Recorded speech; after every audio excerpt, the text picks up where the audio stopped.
Halo, kembali lagi dengan saya Gary dari By Gary. Oke, hari ini kita udah masuk ke chapter 4 ya dari Gary's Art of Accounting Basics, yang mana judul chapter kali ini adalah dasar dari ekuitas ya teman-teman. Langsung aja kita mulai. Apa itu ekuitas? Ya, ekuitas atau kekayaan bersih ya teman-teman.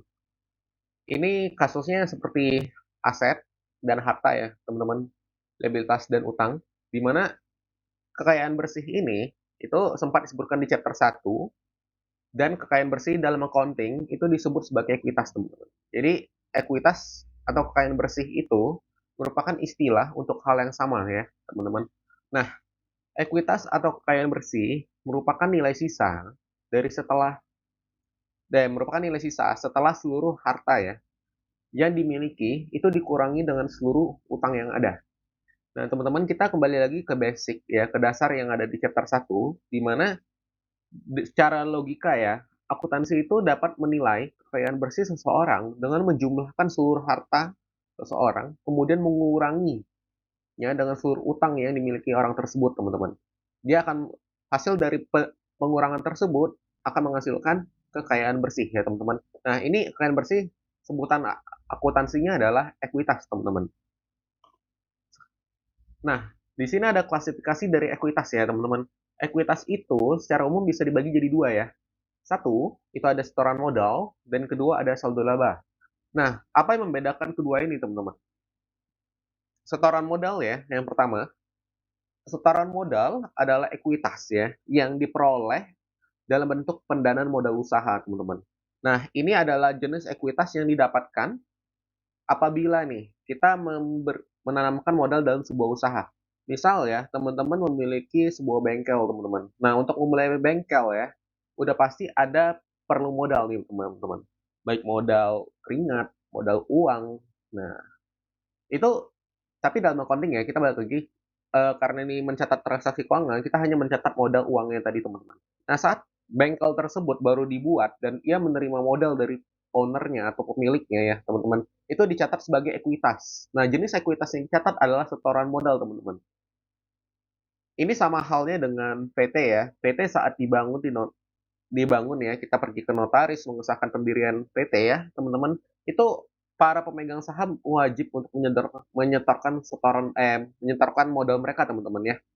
Nah, jadi seluruh setoran modal ya yang ada di akta saat mendirikan sebuah PT itu masuk juga ke ekuitas, teman-teman. Nah, ekuitasnya jenisnya apa? Jenisnya adalah setoran modal ya, teman-teman. Makanya setoran modal itu benar-benar ekuitas yang diperoleh dalam bentuk pendanaan modal usaha, teman-teman.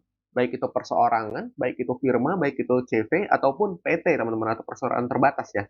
Nah, sekarang kita masuk ke yang kedua, saldo laba. Nah, ini adalah ekuitas ya, yang diperoleh dalam bentuk keuntungan atau kerugian bersih dari pendapatan dan beban atau biaya, teman-teman. Nah, maksudnya gimana?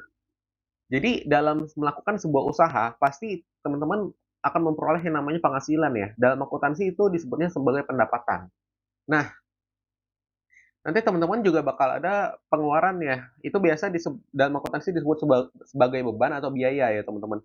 Nah, saat teman-teman mendapatkan penghasilan ya, lalu teman-teman kan juga ada pengeluaran nih. Misal nih, teman-teman buka bengkel, teman-teman memiliki penghasilan berupa jasa servis untuk motor atau mobil ya, teman-teman. Nah, semua semua jasa tadi, pendapatan jasanya ya, atau penghasilan jasa itu saat dijumlahkan, teman-teman bakal mendapatkan sekian rupiah nih, teman-teman. Nah, tentunya ya kalau mau buka bengkel, ada kalanya teman-teman nggak ada biaya, nggak mungkin nggak ada karyawan lah. Nanti pasti ada karyawan, jadi teman-teman pasti ada namanya pengeluaran ya. Eh, Pengeluarannya bakal dalam bentuk beban gaji teman-teman, atau mungkin nanti ada juga bebannya dalam bentuk pembelian spare part atau pembelian perlengkapan lain untuk perlengkapan bengkel ya teman-teman. Nah, seluruh pengeluaran tersebut itu dijadikan apa ya? Pengeluaran tersebut itu dijadikan pengurang ya, komponen pengurang dalam menghitung keuntungan teman-teman. Jadi misal teman-teman memiliki penghasilan dalam satu bulan itu 15 juta ya, gaji karyawan itu 3 juta, habis itu biaya-biaya lainnya ya, pengeluaran lainnya dalam usaha teman-teman itu ternyata ada di angka 2 juta, teman-teman. Nah, jadi saat teman-teman memiliki penghasilan 15 juta, kemudian memiliki pengeluaran yang cuma 5 juta, maka keuntungan bersih ya teman-teman, yang teman-teman peroleh itu adalah 10 juta. Jadi 15 kurang 5, itu dapatnya 10 juta teman-teman. Nah, 10 juta ini uangnya mau dikemanakan? Ya udah pasti menjadi milik usaha teman-teman. Atau mungkin teman-teman juga berhak ya, karena teman-teman adalah owner ya. Teman-teman bisa menarik laba tersebut untuk dibagikan ke para pemilik dari usaha ya. Nah, cuman di sini kita balik ke konteks saldo laba ini adalah bentuk dari keuntungan atau kerugian bersih. Yang tadi 10 juta itu, teman-teman. Nah, kadang ada kala juga di mana teman-teman rugi. Nah, kalau misal rugi, nanti saldo laba juga disajikan, tapi dalam bentuk negatif, teman-teman. Ini bakal kita kupas lebih tuntas ya, mungkin di beberapa chapter ke depan untuk saldo laba. Kita lanjut, untuk sementara kita lanjut dulu ya, teman-teman. Oke, cara membedakan ekuitas ya. Berikut adalah contoh-contoh ekuitas beserta dengan klasifikasinya, teman-teman. Nah, di sini ada modal saham biasa ya. Kembali lagi back to penjelasan saya ya. Di mana seluruh setoran modal ya, seluruh modal yang disetorkan untuk sebuah usaha adalah setoran modal, teman-teman. Klasifikasi ekuitasnya ya. Modal saham biasa ini adalah setoran modal. Modal saham preferen adalah setoran modal. Nah, bedanya apa sih saham biasa sama saham preferen? Ini nanti mungkin kita akan bahas di chapter ke-20 atau mungkin kita bakal bahas di series selanjutnya.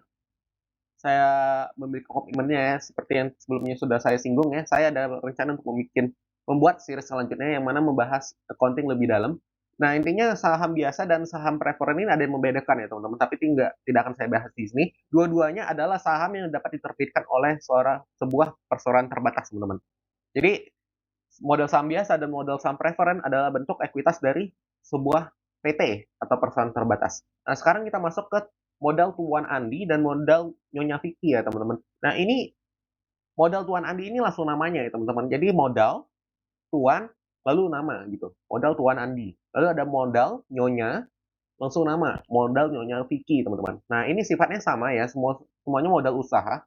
Maka dari itu dia adalah ekuitas yang jenisnya adalah setoran modal, teman-teman. Nah, modal modal tuan nama, modal nyonya nama, itu biasa ditemukan di badan usaha apa nih, teman-teman. Jadi, apabila ya, teman-teman mentelaah akuntansi lebih dalam, ini cuma bakal ditemukan ya, ini cuma bakal ditemukan di dalam bentuk usaha yang perseorangan, teman-teman. Lalu ada di firma dan juga ada di CV, teman-teman, atau perseroan komoditas, teman-teman ya. Nah, jadi empat contoh yang ada di sini semuanya adalah setoran modal ya, teman-teman. Nah, sekarang kita masuk ke slide kedua dari cara membedakan ekuitas ya, teman-teman. Di sini ada laba tahun ini. Laba tahun ini itu jenisnya adalah saldo laba ya, teman-teman. Ini maksudnya laba tahun ini apa?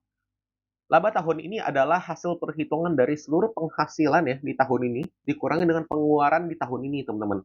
Nah, maka dari itu dia bakal menghasilkan yang namanya laba tahun ini atau keuntungan tahun ini ya. Ini merupakan contoh dari saldo laba. Oke. Okay? Nah, sekarang ada laba komprehensif lainnya.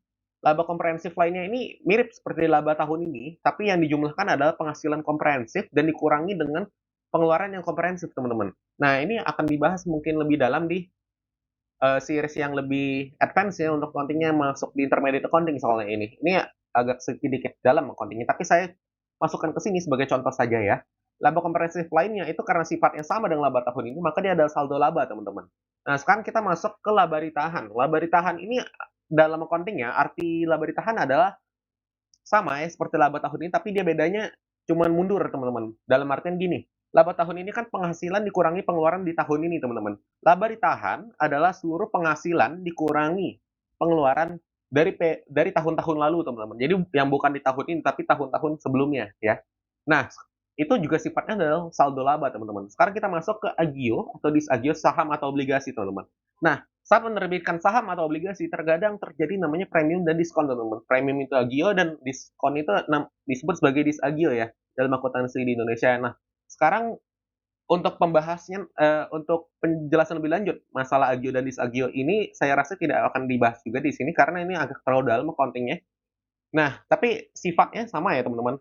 Teman-teman menerima uang lebih banyak dari penerbitan saham ya.